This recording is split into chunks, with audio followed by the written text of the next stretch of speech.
सत्य को खोजने वाले आप सभी साधकों को हमारा प्रणाम।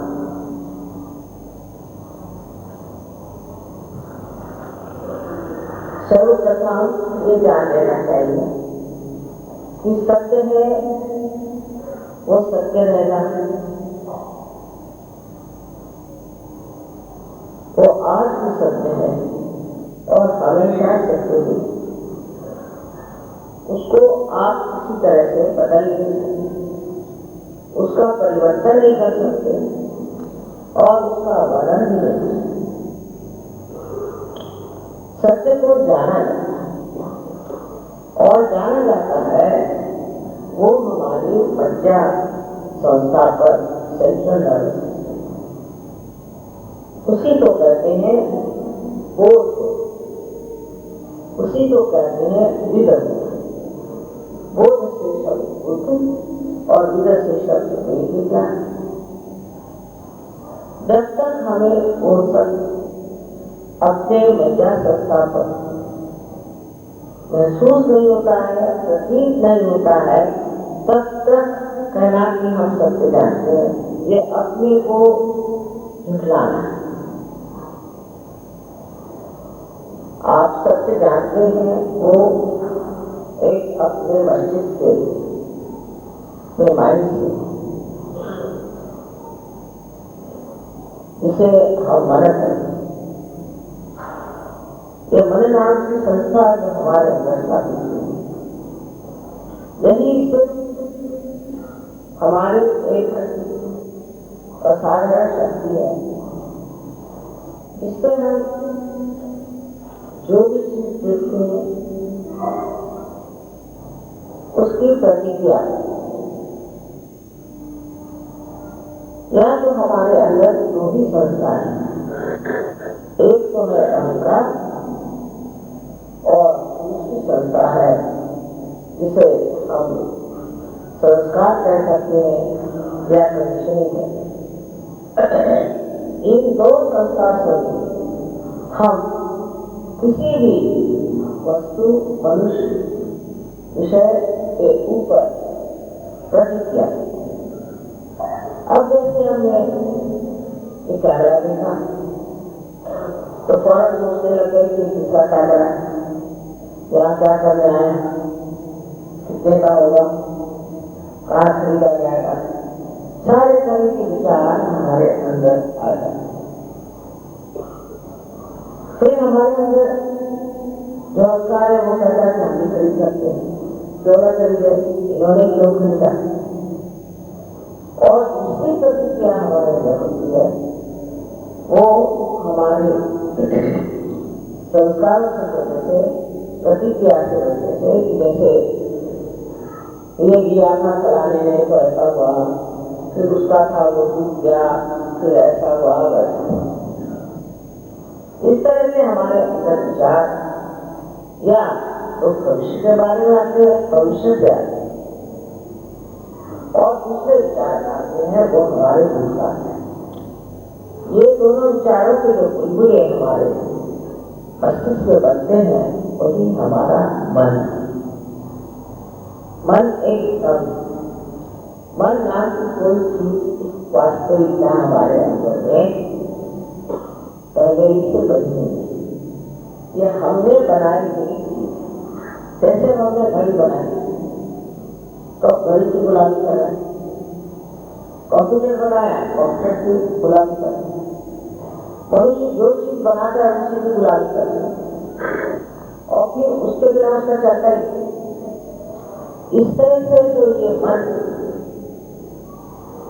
से बनी हुई जो हमारी एक संस्था है, ये हमें असलियत से वास्तविकता से दूर होता है। रियलिटी से उसे हम नहीं जानते, उसे जानने के लिए हम इसको मन से परे जाते हैं। हर समय हम सोचते रहते हैं, हर एक मामले, चाहे वो छोटी सी बात हो और वो चाहे बड़ी बात हो, हम यही सोचते रहते हैं कि कौन सी प्रतिक्रिया करनी है। पर मन की ओर ध्यान दें तो आप देखें कि मन बिल्कुल शांत, बड़ा चंचल विचलित है और पूरे समय विचार करते रहते हैं। फिर अहंकार के लिए किसी आदमी शहर के लिए उनके बागे से पकड़ने अच्छे ये गरीब है तो यकीन है, इस तरह की भावनाएं, ये सारे विचार हमारे दिमाग में बैठे। तुरंत सोचते हैं कि गंदगी अलग है, अमीरी अलग है,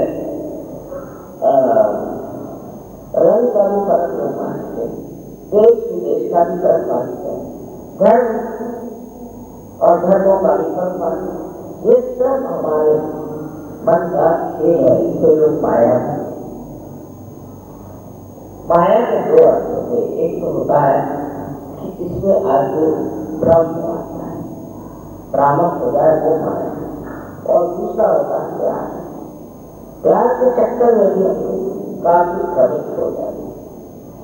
इस तरह की दो तरह की माया होती है, और तीसरी प्रभु की माया जो होती है उससे वो हमें याद दिलाते हैं तुम्हें और कुछ पाना है, तुम्हें कुछ और सोचना है, किसी और खोज के लिए तुम्हारा जीना, तो सत्य की खोज। ये अंदर से भावना जाती है, और जब तक के अंदर से शुद्ध इच्छा नहीं, तब तक हम लोग किसी भी तरह से उस अप्रतिम स्थिति को प्राप्त नहीं कर सकते। इसे कहा जाता है आत्म साक्षात्कार। अब हम कहते हैं कि ये हमारा शरीर है, ये हमारा हाथ, हमारा पैर, ये मेरी मोटर, ये मेरा घर, लेकिन ये जो मैं है इसका राजा कौन है? जब ये पूछा जाता है समझ में आता, सब तो मेरा मेरा है, तो मैं कौन?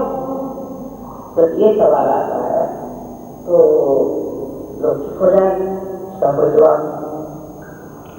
किसी डॉक्टर से पूछिए कि हमारे हृदय को कौन चलाता है, तो वो साफ साफ कहेगा ईश्वर चालीस संस्था है, आत्मा है, पर ये स्वयं कौन है ऐसा पूछने पे उसके पास हो जाओ, क्योंकि इसका जवाब देने के लिए एक ऐसी दशा में आपको आना होगा, ऐसे ऊंची दशा में आना होगा जहाँ पर आप अपने को जानेंगे, आत्मबोध होना चाहिए। आप अपने बारे में कुछ भी नहीं जानते, ऐसा अगर मैं कहूँ तो आपको पुराने लगता है। हाँ, ये जानते हैं आपको कोई क्या पसंद, आपको कौन सा खाना पसंद है, कौन सा रंग पसंद है, ये तो सब मालूम है। लेकिन आपके अंदर इतनी बड़ी व्यवस्था की हुई है, उसके बारे में आप कुछ नहीं जानते।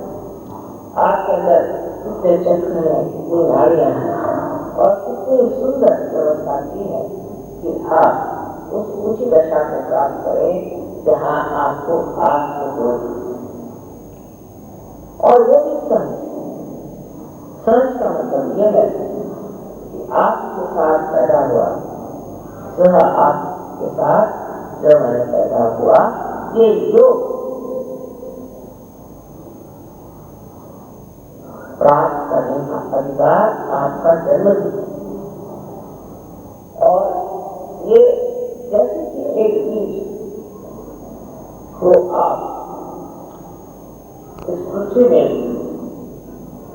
पृथ्वी मां के ऊपर में डाल देते हैं, वो अपने आप प्रस्फुटित होता है, उसी प्रकार आपकी भी में जागरूक, क्योंकि आपके अंदर जागरूक होने की शक्ति है, और इस मां के अंदर भी ऐसी शक्ति है कि वो उस बीज को प्रस्तुत करे। उसी तरह चारों तरफ फैलेगी ये परमात्मा की शक्ति। अब आप कहेंगे कि कैसे माने वहां ये परमात्मा की शक्ति चारों तरफ, आप कुछ भी नहीं माने वो अच्छा, आप हमें भी नहीं माने तो और क्योंकि कोई भी बात कहने से अंधे कैसे मान लेने से कोई फायदा नहीं आ रहा। आज तक अंधे कैसे हम हजारों काम करते हैं, जब आपके कलकत्ते में हम पहले आए थे तो एक आदमी आया था, तो सब लोग कहने लगे कि यहाँ तो महापुरुष आ रहा है। तो कहने लगे यहाँ तो सभी लोग या बहुत पूर्ण लोग और आपको कौन मानेगा? तो मैं कोई तो नहीं हूँ, मैं तो माँ हूँ। करेगा यहाँ तो हर एक आदमी का अपना गुरु और सब उन गुरुओं के पीछे बात है, लेकिन सबने पता लगा दिया इस लाभ को माने रात की मृत्यु मेहनत कर इतना पैसा ही गुरुओं को पहुंचाया, हमें क्या प्राप्त? तो इस तरह से मनुष्य ये नहीं थी उस जगह पहुंच जाता है जहां से वो सोचता है कि ठीक है। असली अब हम कुछ भी बात कहें कि आपको ये हो जाएगा वो हो जाएगा, उस पर आपको कोई विश्वास करना ही नहीं। जिसे आपने विश्वास कर लिया तो आपको सोचता कि तो हाँ मेरा माँ कह रही है, अपना दिमाग को एक साइंटिस्ट जैसे आप अपना दिमाग को अगर ये बात सही है कि आपके अंदर ये सब सच्चिया है, आपके अंदर नहीं है, तो उसकी जागृति जब हो जाए और जो हम कह रहे हैं वो बात हो जाए तो उसे मान लेना एक तो स्वाभाविक और नहीं मान लेना तो अपने साथ चलकर बेईमानी हो जाए। क्योंकि ये जो होने वाला है ये आपके राज्य की चरम सीमा है।